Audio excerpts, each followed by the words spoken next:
And we're live, back in business. Gas presents Sports for the Culture, episode 8. We back, baby. Squad, introduce yourselves. Top right. Y'all know what it is. Y'all follow me. Where is it?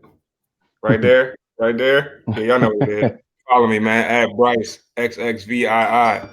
Hey, another episode, man. I think this is gonna be an explosive one. I think it's gonna be a powerful one. We getting into more than just sports today, but I think the time's called for it. So let's do it, fellas. For sure. Bottom left. Boogie, man, back again. You know what it is with me. Wash your hands, wash your ass. Stay tuned. Follow us, man. All of us. Follow me on Twitter. Hey, y'all been getting through this week because we've been trying and we're gonna try to help y'all get through it a little more. Yes, sir. Yes, sir. Last but not least, bottom right. It's your boy Rome back. Glad to be on another episode. All I got to say to start this off is Black Lives Matter. Yes, sir. Yes, sir. Absolutely. Absolutely. So, as you know, we took the week off in honor of the blackout, but we are back, and it's only right that we coming in. Sports for the culture. We're gonna address it. We're gonna jump right into it. We're gonna jump into the state of the culture right now because there's a lot going on right now, and it's a lot to digest. Trust me, we all still trying to figure it out. So I want everybody to kind of tell me how y'all feeling. Y'all be going through this, seeing a lot of different things going on. This is our opportunity to share, get on our soapbox, and share how we feeling. So, Bryce, I'm gonna start it off with you, man. How you feeling right now? Well, yeah, man. I mean, I'm gonna take it a step further than even just how I'm feeling. I'm just gonna comment on the state of our society right now. I mean, I don't think you'd have to be blind and deaf to not have a clue what's going on. I think you look on the news, if that's what you subscribe to. You turn on your radio, wherever you get your information from, and you know what's going on in these major cities. We're having protests nationwide, worldwide, in fact, all for the same thing: the systematic oppression, the systematic, just attack on Black people. And George Floyd was the culmination of, at least the result that happened from George Floyd has been the culmination of anger, suppression, and voices that have attempted to be silenced, but they're silenced no more, and they weren't silenced then. I mean, there's always been voices standing up, saying what is right. But I think at this time, the collective conscience of the entire nation, black, white, whatever your background is, it doesn't have anything to do with race. At this point, it's just a matter of right and wrong. I think everybody can attest to the fact that change has to happen, and this could be the beginning of a great change.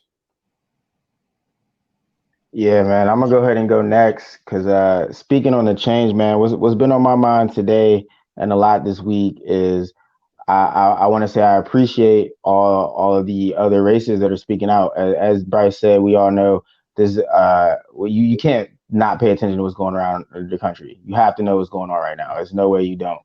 And by and large, it is an African American issue. It is a issue that affects our community.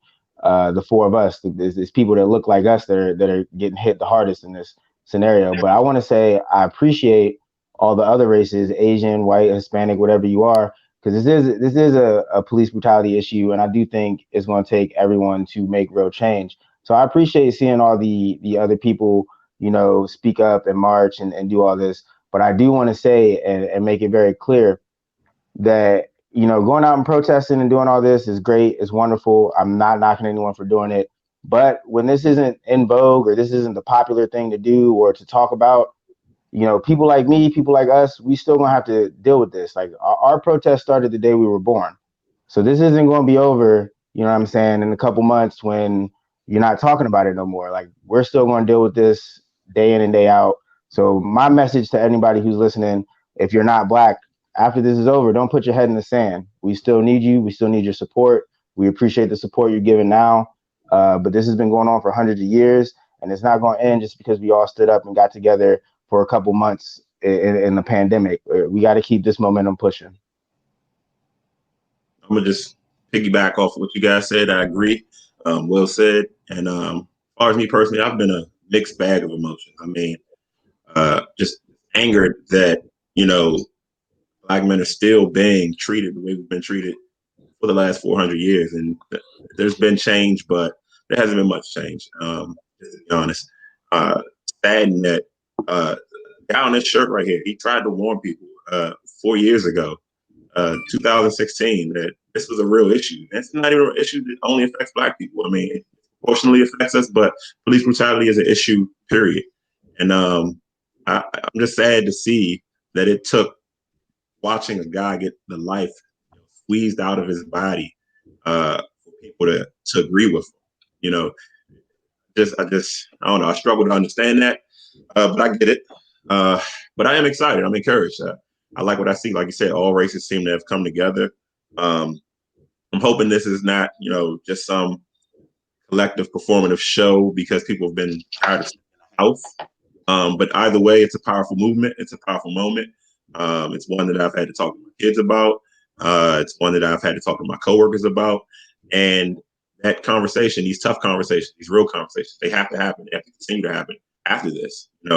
After the Instagram post with Black squares, after the tweets stop, after the corona's gone, and people have survived the COVID, we still have to have these tough conversations. We have to work together and try just across the board, not just police brutality, education, poverty, crime, drugs. I mean, there's so many issues affecting this country, affecting Black people, that we need to just try to get on one accord for once. And I'm embarrassed too. I forgot that emotion. I'm embarrassed what I've seen out of a lot of these celebrities, out of a lot of these, I'm not gonna say a lot of athletes, but most of the celebrities, a lot of the rappers, singers, actors, reality TV stars, if you want to call them that. I'm kind of embarrassed at what they've been throwing out there. But all in all, I think we got to burn the candle at all ends, get out there and vote. I know this is long-winded, but it needs to be said. Get out there and vote. Also, get out there and have those conversations. Like I said, talk to your kids, raise your kids the right way, and let's try to get this thing taken care of. At least not. It's probably not gonna happen in our lifetime, but kids, your grandkids. Hopefully. Yeah, nah, most definitely, man. And I think you bring up a good point, man. Especially considering that this is a sports show, right? And we are in the sports industry. Gas is a sports media company. This is what we are. This is what we love to do. But I think even in that discipline, you have obvious ironies and parodies that are negative, right? I mean, when you start to look at the fact that, hey, the major sports figures in America, we'd probably say the majority are Black, right? The majority of fanhood in America is white, right? But why does it seem like you have on one hand these same Black people that are revered when they're athletes, revered when they're entertainers?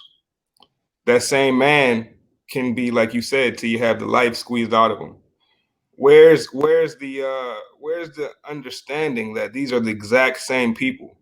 Where's the understanding that the same person that you find entertainment in is a man just like you, is a person just like you? I think this is where the disconnect between between these different sects of communities, these different sections of society, we just don't see eye to eye.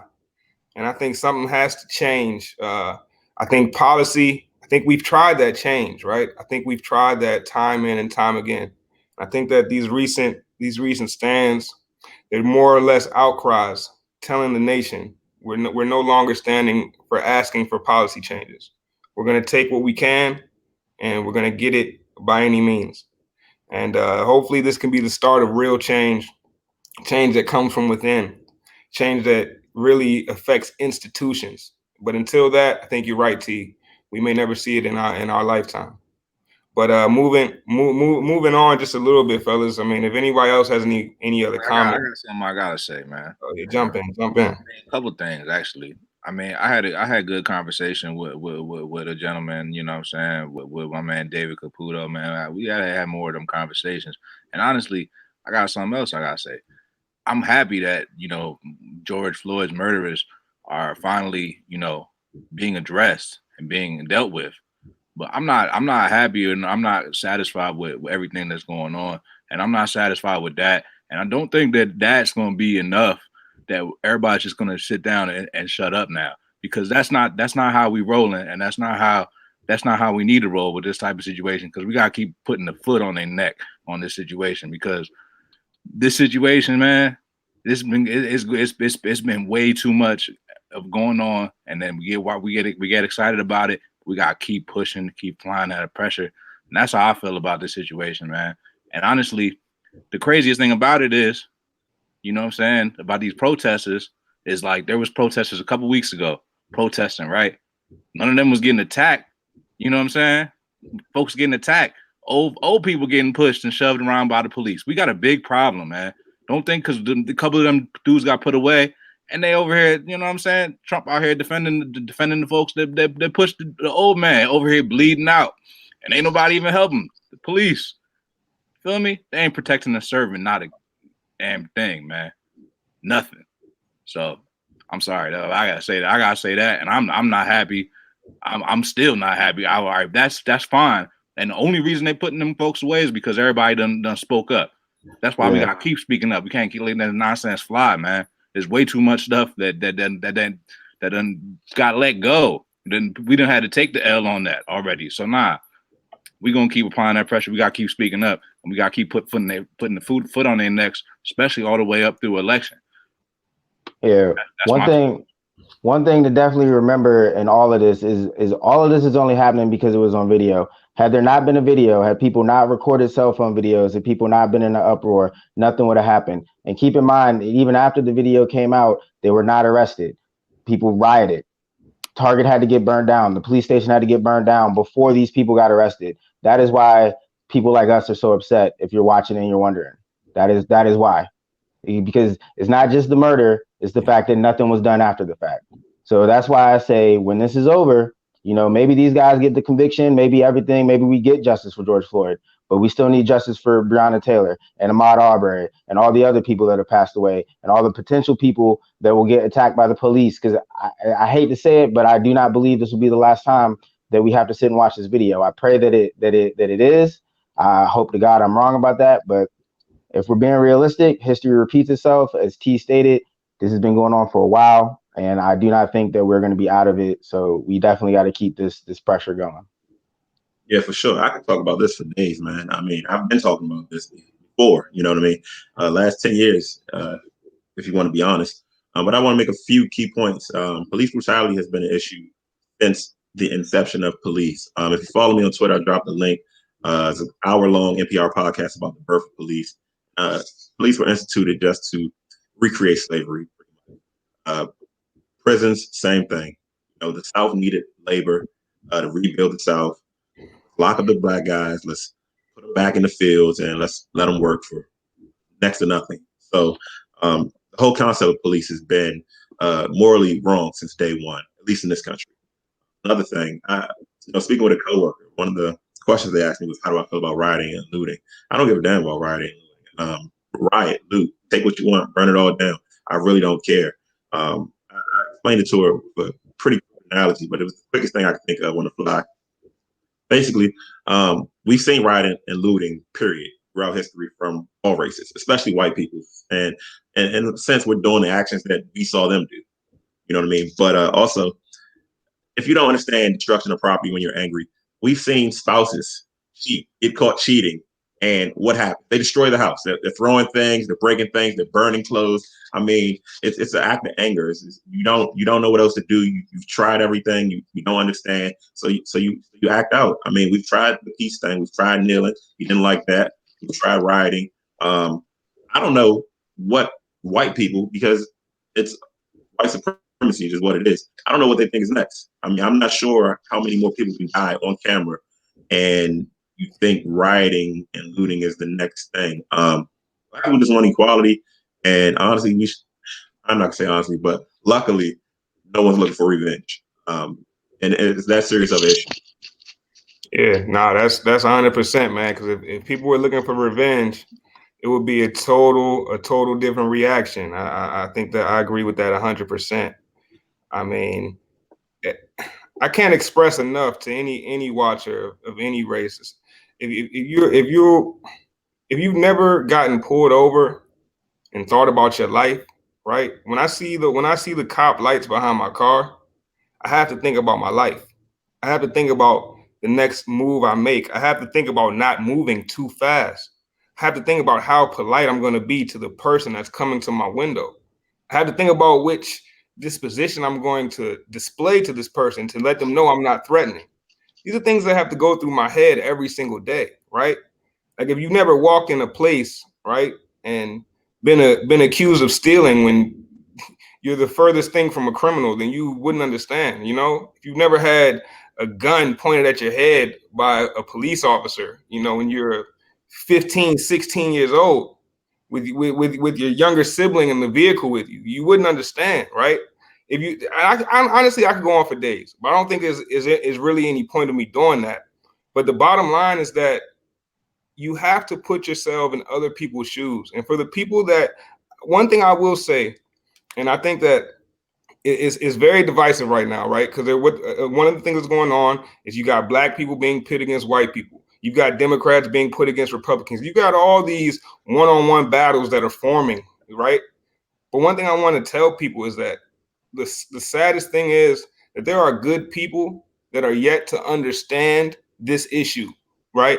And it's because they're unable to really put themselves in somebody else's shoes. So what I ask anybody who's yet to understand this issue is, please just take a step back and try your hardest to look at it through somebody else's lens. And if you do that, I've got faith that you're starting on the right path. So just staying on that topic, there was a guy that I think a lot of people thought had the right mindset about these type of social justice issues. And this is getting back into sports a little bit, and that's Drew Brees. If you haven't seen Drew Brees' original comments on kneeling during the national anthem, he came out and said that he has no respect. He can't respect anybody that disrespects the American flag. Once again, we've got people in the media, big time people, making this an issue about the American flag and not about the injustice that's going on. So let's jump into it, fellas. Jump ball, man. What did we think about these Drew Brees comments? Is there any saving face for Drew Brees? Do you accept any sort of apology? Rome, let's start with you, bro. How did you feel about that whole incident, man? All right, so I watched the Drew Brees interview, man, and he put his foot in his mouth. His comments were a little insensitive and a little out of line, but I gotta say, I think it got taken a little bit too far. Did he what he said was not necessarily wrong as much as the way that he said it.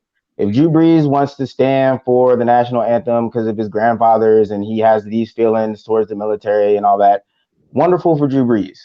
It's a lot about what you just said, though, about putting yourself in other people's shoes. You got a ton of teammates that are all black, and they all feel a certain way, and you know this. So maybe instead of just shooting off at the mouth, you should have thought a little bit more about that comment. Now, with that said, he did issue an apology, and a lot of people are saying, the apology is just to save face or to save his brand. And, two things can be true. Like, of course, the man wants to save his brand. Wouldn't you?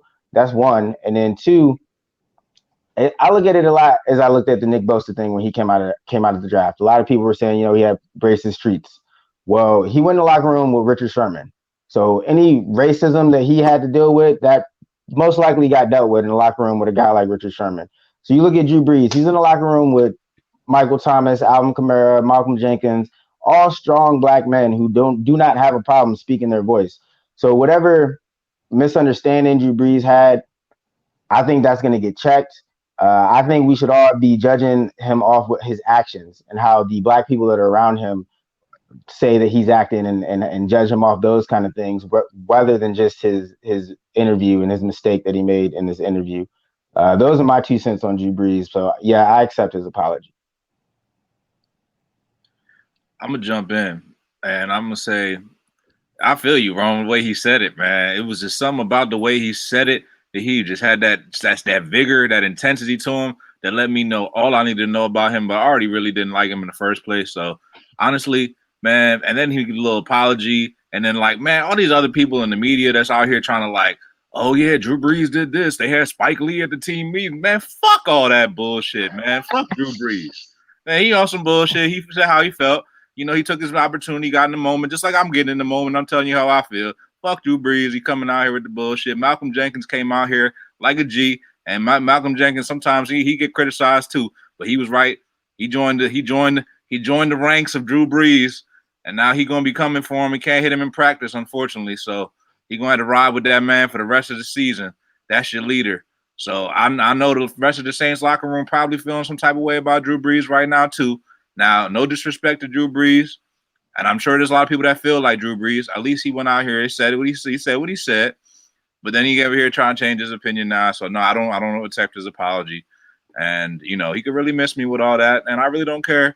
And the next time he wants to stop football games in the middle, to celebrate with his family and all that cool stuff. You know what I'm saying? I think Colin Kaepernick could take a knee. And like you want to stop a football game in the middle of this joint so you can celebrate with your daughter and all this nonsense, but you mad at Colin Kaepernick for taking the knee? Miss me with it, man. Next. T, hop in. I mean, not accepting that apology. He didn't have to say it. Like at the end of the day, I've worked with people that I know for a fact are racist. You know what I mean? And at least some of them had the common sense to just not say their thoughts. You know what I mean? Like he didn't have to say that. He didn't have to say anything. He didn't have to respond. He didn't have to answer the question. The fact that he didn't answer with any type of empathy, the fact that he had to get dragged through all the social medias, his brand was attacked. I'm not buying any of it. And maybe he is sorry, but the fact that he was forced to be sorry, he didn't apologize as soon as it leaked. The backlash came. Then he apologized, and on top of that, the league is 70% black. You talked about Nick Bosa, right? Nick Bosa, 2021? He's a young guy. Like I can understand it maybe, and he knows he's wrong, but maybe he hadn't lived enough life. He hasn't had enough perspective yet, right? Drew Brees is damn near 40. He's been in these locker rooms his whole career. How have you not had these conversations? How have you not once just been able to develop some form of empathy for your teammates, the guys you're calling brother, the guys you claim you're going to war with? It brought Malcolm Jenkins to tears. And if it wasn't such a serious subject, I'd laugh at it because save your tears, man. Stop crying over that white man. Like he's not your brother, bro. Like he's not. Oh shit! No, I'm serious. He's not your brother. Yeah. He's not your brother. I'm not sure what went on or what transpired between them to make him feel like that was his brother. But your brother doesn't talk like that, and your brother is going to care about the things that you care for. The fact that Jenkins could have just as easily been George Floyd, and so I really don't care for Drew Brees. Maybe down the line he'll show me with some actions, and then I'll be, lukewarm on him. But no. Yeah, and I think you guys all kind of brought it up, but Drew Brees made this thing so personal for himself, right? He made it about his connection to the flag. Even had the nerve to bring his grandfathers into the equation, right? His grandfather too. The thing about that is my grandfathers, they fought in the war too. Exactly. My grandparents fought in the war, but when they got back, they couldn't get jobs. When they got back, they faced redlining. When they got back, if they were to die in that war, when they got back, their families couldn't recoup their insurance money. See, there's systematic issues that if you only seen it from one side of the fence, you can't understand the entire scope of the problem. And I think that is a part of what Drew Brees was facing. Another part was the sheer arrogance to be able to know that a volatile situation is currently happening, and to still turn the blind eye to it and put out rhetoric that is divisive, that gives power and life to the other side, right? And takes away the steam and momentum that's being gained from these peaceful protests. It's just a terrible thing to put out there, I don't know if Drew Brees knew quite the impact of what he was doing. But one thing about me is I feel like you have to take a man at his word when it comes to apologies, right? I think what Drew Brees said, I think it was heinous. I think it was reckless. I think you're clearly dealing with somebody who doesn't know how to unite people. He only knows how to divide. But at the end of the day, an apology is an apology. And once a man gives it, you have to wait You have to wait for the ensuing actions. You have to wait for what's next. So I'll hold him at his word until then. But he was never invited to my cookout, and I don't know if he was ever invited to y'all's. But you gotta have it. You gotta have a name. Your name gotta be certified to come to the cookout, and I think that's a part of the problem. We inviting too many people to the cookout. A lot of people know how to fake the funk, and people get to faking the funk, and all of a sudden they slide on into the cookout and they trying to slide into the electric slide. When that music come on, they don't know how to move to it. They don't know how to move to it when that music come on, man. So let's keep it pushing. I think that's enough on Drew, man. But moving on to another topic in the NFL, sticking with this same in the same vein. You had the NFL players, man, get together and put together a powerful message supporting the Black Lives Matter movement, supporting the protests that are going on. And one of the NFL's current darlings, their gold star, Patrick Mahomes, made an appearance in the video. And he showed his support for Black Lives Matter and for the movement that's currently going on. Now, shortly after that, because in the video, the players demanded an apology from the NFL, and very shortly after that, an apology was handed down from Roger Goodell. Many people think that was because of the leverage that Patrick Mahomes holds over the NFL, being, the number one guy right now, the guy they're trying to market the most. What do you guys think about the message that those players put out? And what do you guys think about the power that Patrick Mahomes had in that? That was cool. I'm glad he stepped up. I'm glad everybody. I'm glad the NFL. Trying to take their opportunity to do. Make a little statement. It was all right. I thought about it. I thought it was big. Not anything monumental. Just for him supporting, because I feel like he did what the right thing to do. I think he's on the right side of history here. But I thought it was big because now the NFL can't get around it. Your biggest star, biggest face. How do you go against him? I mean, the players have the leverage. I mean, as much as the owners want to feel like they have the leverage, at the end of the day, man, people aren't buying. I can't even think of an owner's name right now because ain't nobody buying a Dan Snyder jersey. Snyder, yeah, nobody. Ain't nobody buying that jersey like Mahomes, and he's the guy, and it's good for branding. And I think it shows up. Not even just the NFL, all the guys that want to endorse him, the Nike, the Adidas, or whoever, Powerade, Gatorade, anybody that wants to back him now has to back that statement. So I thought it was a big move for him. I thought it was a big move for the culture. Man, as a huge NFL fan, I was ecstatic to see this. This reminded me of something the NBA players would do. I think it's about time that the NFL players start taking their power and using it, forcing the NFL into situations whether the NFL wants to do it or not. We saw how fast Goodell came out with that. And I do think that had a lot to do with Patrick Mahomes being in it. But I think it's bigger than just Patrick Mahomes, too. I think it matters having the stars, obviously. But the more players from the more different teams you get in it, especially players like DeAndre Hopkins, a guy like that who has a clean record, does a ton in the community. Like people love DeAndre Hopkins. You can't really tear down people like that. So when you get guys that are universally loved by pretty much all the fans and they're standing up and saying stuff like that, it's really going to get the NFL's attention, and it'll help make change in that league. I think it helps as a quarterback, though. Patrick Mahomes being a quarterback, basically on your NFL, he's going to be the face of the league for the next 5 to 10 years, like you say. Like they have no way to avoid it. He's the guy. So yeah, he's on the cover of Madden right now. So pop in that Madden, you see Patrick Mahomes. Can't not see him. He just won the Super Bowl. And I think that I think the NFL, man, I think they've proven time and time again to be nothing more than a risk management business, right? With this move, they're just managing the risk because the last thing they can afford is to have Patrick Mahomes kneeling.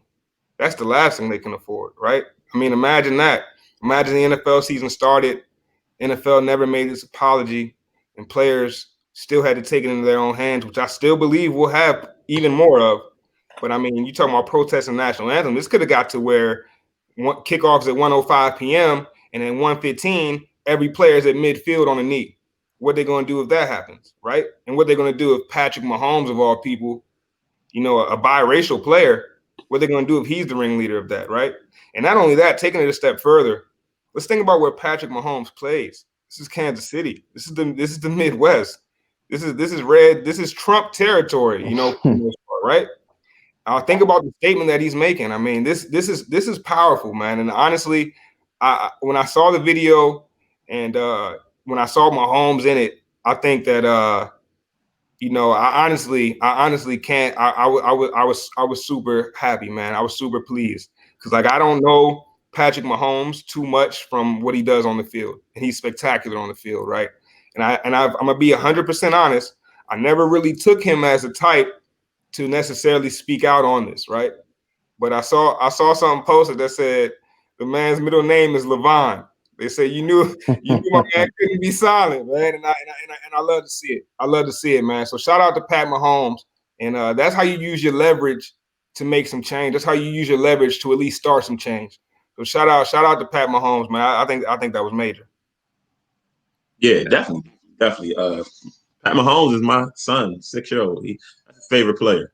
So you can only imagine he's a lot of kids' favorite player. So I have a black son, but a lot of little kids of all races now running around their favorite players saying Black Lives Matter. So whether their parents like it or not, you know, the kids are gonna follow suit. Yeah, man. My son's favorite player right now is Patrick Mahomes too, man. I've been trying to push this Dwayne Haskins thing, but it ain't working out. We ain't gonna have to get some W's first, that's for sure. What's not to love about Patrick Mahomes, man? He just slanging a rock all crazy. You know what I'm saying? It's a new age player, new age game, man. Yeah. But talk about a lot of fun to watch. Talk about something new age, man. Talk about something different, man. Y'all know I love the hoops, man. I got all the hoops posters behind me. Y'all know I'm excited for this return to the NBA season. You know what I'm saying? Some different stuff going on though. I want to see what y'all think about this. So we got basically a 8-game warm-up, more or less, for seeding as the NBA will return to play. Basically, they are going to allow a couple teams that are not in playoff contention the possibility to make the playoffs. Among those teams is going to be the Portland Trail Blazers, the Pelicans, the Kings, the Spurs, the Suns, and the Wizards, the lone team in the Eastern Conference. Now, the way it's going to work is amongst those eight games, that's basically going to determine if they can get within a striking distance. And if the 9th seed is within 4 games of the 8th seed, there will be a play-in tournament for that last spot. Basically, the way that's going to work is going to be single elimination for the 9th seed, double elimination for the 8th seed, more or less. The 9th seed will have to beat the 8th seed twice in order to steal the playoff spot. Fellas, what do y'all think about this? It's a little different, intriguing. You think the NBA got it right? T, let me hear your opinion first. I mean, I think this is something they should do moving forward. Like, to make those teams play hard to the very end, and then we get kind of like an NCAA play-in game. I mean, that's big time. I mean, it's more TV money, it's more good basketball. I think they got it right. How can you go wrong? It's essentially more basketball. We love basketball. Yeah, I think they knocked this out the park, man. I love the thought of an NBA tournament, especially the time of year they're about to get it. They said that they're looking at a July 31st date, so we could get basketball in August when football is just about to gear up. I think this is wonderful, man. I was already looking forward to August. Now I'm really looking forward to August.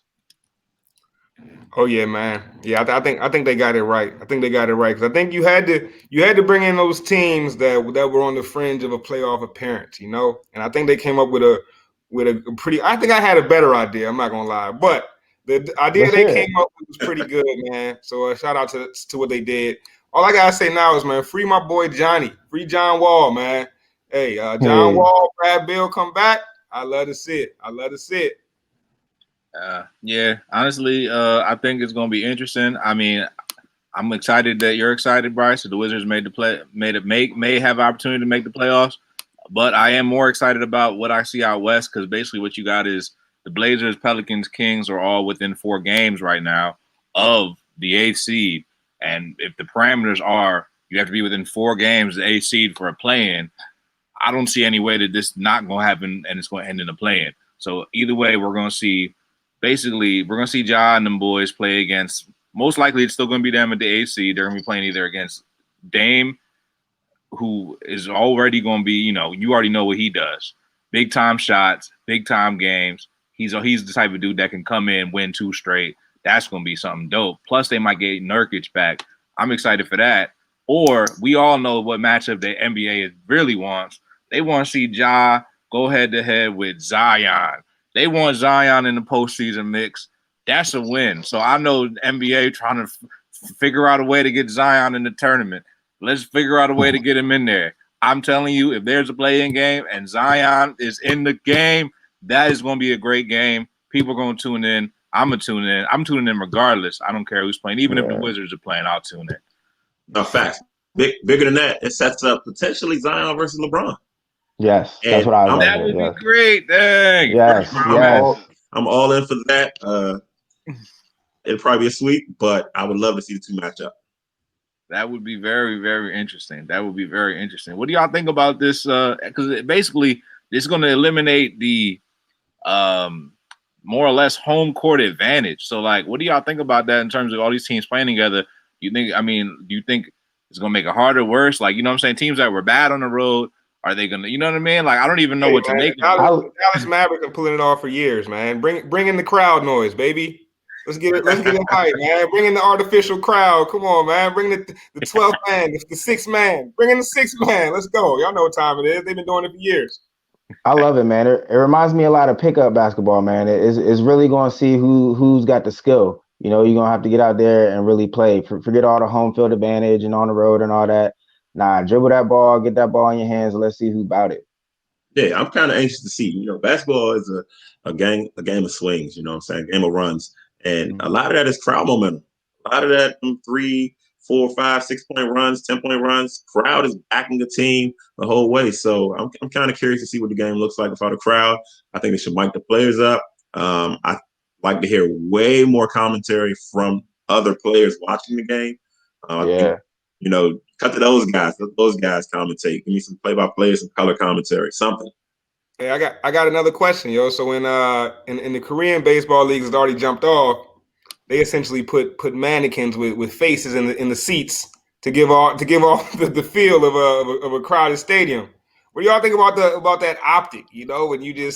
When the camera's panning in, it gets to center court and you see everybody at tip off, but there's nobody in the crowd. That's gonna look kind of funny, right? I want to see it. I want to see that optic. I really do. I want to see the mannequins. That's weird. Yeah, I do not want to see no mannequins or no little creepy little face pictures with a bunch of fake noise in the background. Nah, I want to see the empty crowd, and I want to see LeBron do his little dust up in the air and all that with nobody cheering. Nobody. I want to see the other team booing that shit when he does it. Like that's what I want.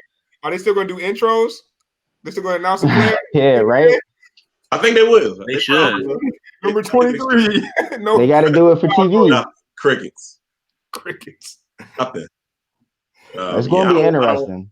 I guarantee this. They can do sound effects. Everybody's doing layups on fast breaks. There's no point in doing a dunk. Not getting the crowd hype. Nah, I don't know about all that. To me, I don't know. I don't know, man. Y'all sleeping on it because I don't know. There's I've seen some of the best basketball with no crowds, just in the gym, just like sneakers, just making the squeak, like you know what I'm saying. It's gonna have that feel. You know what I'm saying. Have that feel, man. You know what I'm saying. That it's just. I think it's gonna be a different beast. It might not be as exciting with the fans, but I think we're gonna get a really raw game right out there. I think it's gonna be fun. I think we might even see more trash talking because there is no fans to motivate you anymore.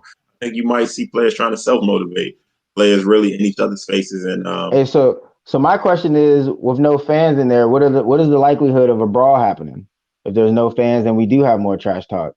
Because it does seem a little more personal, without the fans there, and it's just the players. Like, to me, that seems like the intensity for a fight could ratchet up. I don't see a fight happening.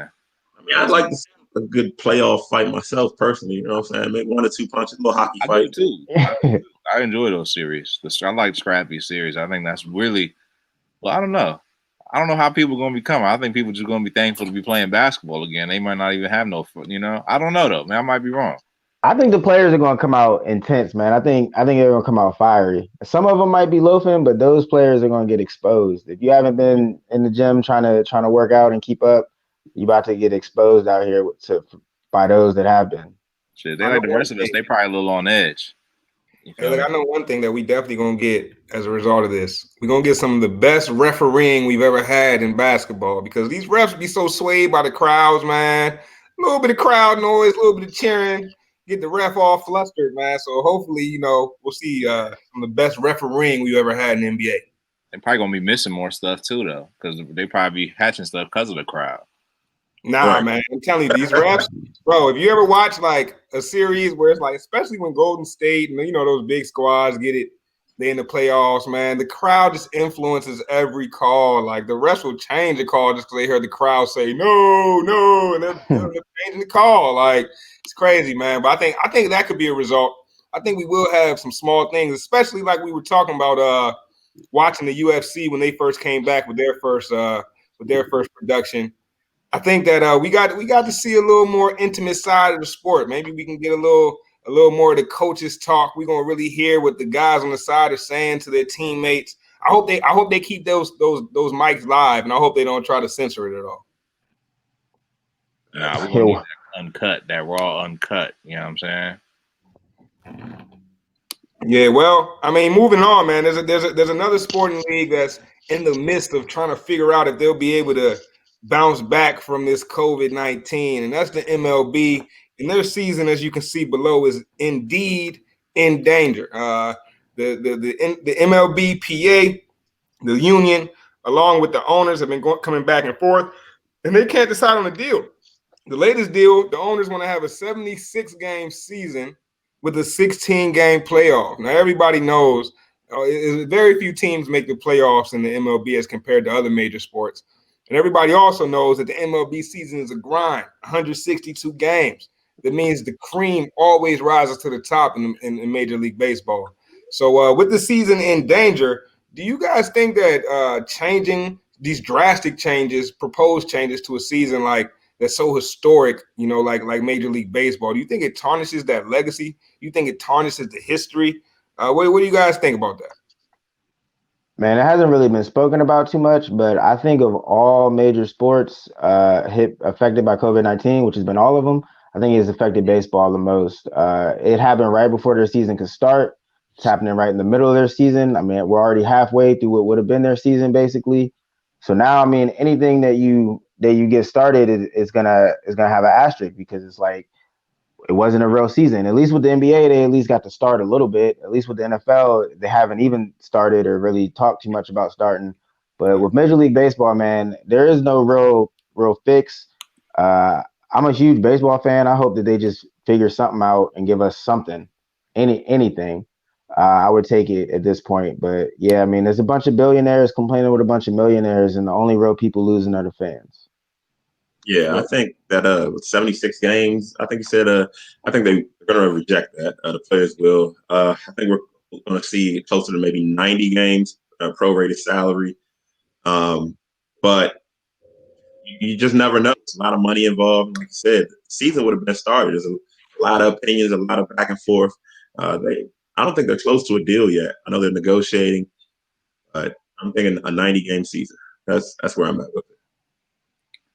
Yeah, I don't know. I agree with Rome, man. Based on the timing of everything, they got hit the hardest. It was like literally right before the season started. Now they kind of stuck. Still can't. They got really got a hard time getting people on the same side, And by the time they finally get people on the same side, it's more or less going to be their window's going to be closed. Like, no disrespect to baseball, but like, I will probably watch it because nothing else is on. But like, don't put it up against like the NBA or the NFL because it's definitely not getting my attention. I mean, to be honest, I think it's progressive for them. I think baseball has been long overdue for a change. I know they tout tradition, but all traditions need some sort of updating. I've always felt the baseball season was too long. I mean, the games aren't even worth watching. So, and maybe I'm just saying that because I'm not a baseball fan at heart. But at the end of the day, 160 games, I mean, you can drop 20, 30 Just as a fan, you can literally not watch them. I gotta jump in here, man. I can't let the baseball slander continue, man. One reason being is like, and I get the complaint that it's too many games, but come on now. When is a sports fan complaining about too many games? I'm a sports fan. It's too many games for me. Like, nah, man, I need as many games as possible. The best thing about baseball to me is that, like, during the summer, during the early spring, every day when I get home from work, I cut on the TV. It's a game on. I get to watch baseball every day. It's nothing like it. It's like every day if I'm bored, I know it's gonna be a baseball game waiting on me. I know I'm gonna get to see Scherzer. I'm gonna get to see my guys. You know, I honestly, I'd be looking so forward to baseball season because of that. Now, will I say, is it up there with the NFL and NBA for me? Maybe not. But at the same time, what I will say is baseball has a cult-like following, right? I think that NBA and NFL have a much more mainstream following. But MLB's following is diehard. And you know what they do? They show up. They show up to the games. Those 12 o'clock games, there's still somebody in those seats. And I think that baseball, what they're at risk of is losing the younger generation they're trying to bring along. I mean, because to be completely honest, if it's not 162 games with a traditional season, I almost want to just scrap the whole thing because you got guys that are chasing historic records, man. Records that have been around for almost 120 years. Like, what is a guy like Max Scherzer supposed to do when he's chasing 100-year-old records? You know what I'm saying? Like, now his season's cut short. A part of it, man, I just want to say, hey, scrap the season. What is a 72-game baseball season? That's like a 4-game NFL season. Nobody would be on board. That's where I was leading it to, man. Like, Major League Baseball really is in danger. I think if they do any games, and T, you might be right. I just saw something that said they're looking at an 89-game season, but I think if they do anything, man, it's just going to be looked at as a wasted season. And Scruff, man, you had an excellent point too. By the time they figure this all out, like we just mentioned, the NBA is going to be popping in August.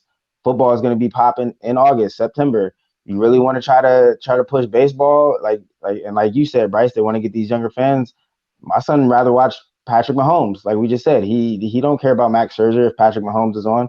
So and then you want to throw LeBron and the NBA into that mix. Ain't nobody gonna watch baseball except for those diehards who will all be sorely disappointed in the fact that the season is cut into 2/3.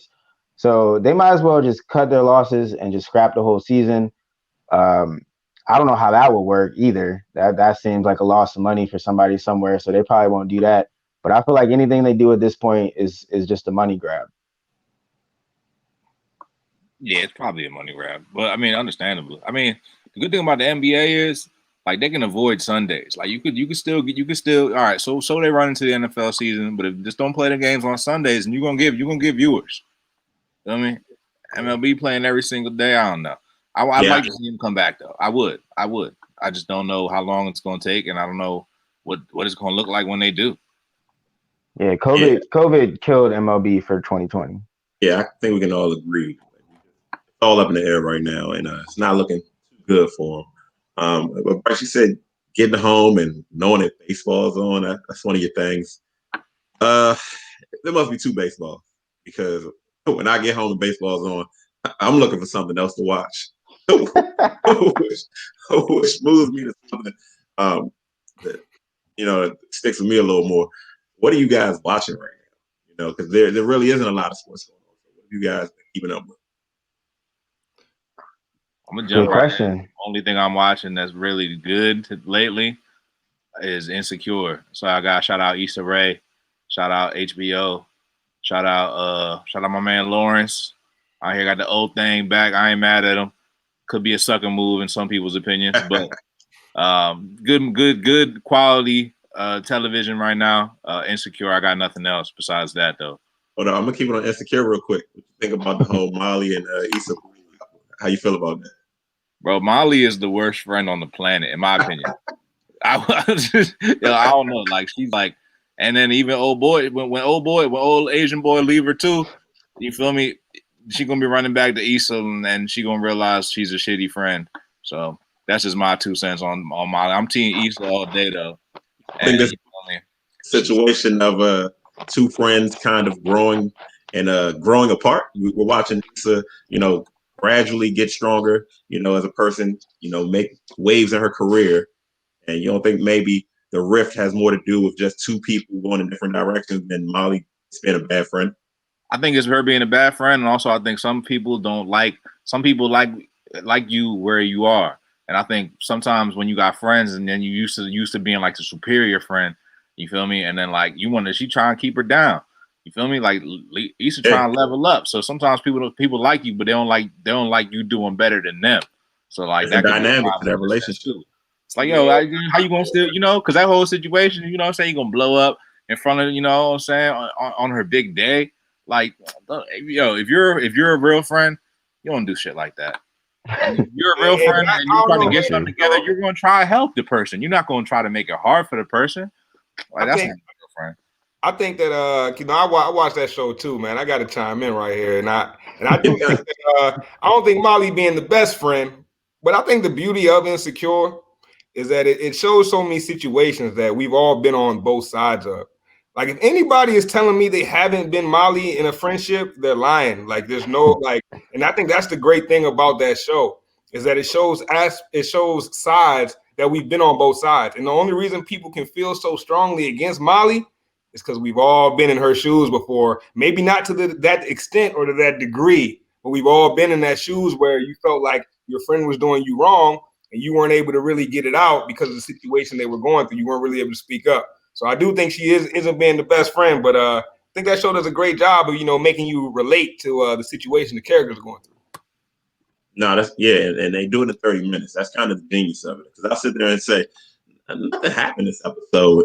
And next thing you know, I'm having 5 different conversations about 5 different scenes. So, I don't want to just hold it on Insecure. It's a good show, but what else you guys want? Shit, man, I'll be honest. Like, I haven't been watching too much. The wife been back at work, so I've been watching TV with the kids. My son, he's 6 years old. He's on this Dragon Ball Z marathon right now, bro. He's going through all the seasons. I think he just got to where they're about to fight Majin Buu and all that. So yeah, man, I've been watching a lot of Dragon Ball Z recently, man. Like he's really into that. He won't let me turn it off. Classic anime. It's a good starting point for most people start with Dragon Ball Z. So. Yeah, that's definitely my intro for him to anime. I'm gonna try to get him into some other things. Y'all got any suggestions? One Punch Man. I don't watch too much of anime, but I actually have been watching one called Full Metal Alchemist Brotherhood, man. It's on Netflix. Pretty good show. A couple of the homies put me onto it. I've been keeping up with it. But another thing I've been watching recently, I've been checking out these 30 for 30 docs. I don't know if you guys peeped the Lance Armstrong one. But man, Lance Armstrong, an interesting dude, man. He conned us with the Live Strong bands.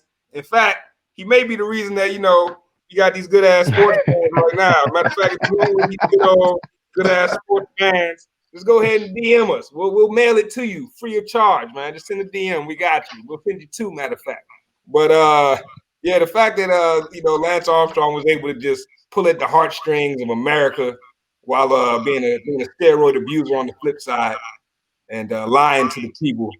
It's a crazy story. I suggest everybody check it out. They got some time. Yeah, that was pretty interesting, Lance Armstrong's story. Honestly, I didn't know he was as I didn't know he was like. He's a pretty. He's quite a character. Expect somebody riding a bike to be like that. He's got an edge to him, man. I didn't know, man. I didn't know. I did not know, man. That dude is turned out. Turned up. Yeah, turned up. But I ain't even mad at him though. It's some. It making me. Lance Armstrong made me wonder. He made me wonder because he really did. Little things you do. We sometimes I have been the victim of get it done by any means mentality. You know what I mean? And we all want to win. Look at the Patriots and Tom Brady and them boys. Everybody call Tom Brady the GOAT. Nobody talking about him deflating balls and stuff. I know that's connected to Lance Armstrong. No pun intended. I'm just saying that. But like, You know, Oh. nobody be talking crazy man. about Tom, man. But Lance, you know what I'm saying? Get it done by any means, you know what I'm saying? So unfortunately he joins the ranks with Mark McGuire and Roger Clemens and all that. Yeah, that deflated balls joke was strong. That was a strong one, yo. That was strong. So, is there any other shows, any documentary movies you guys been watching? Can't think of anything on top of my head, to be honest.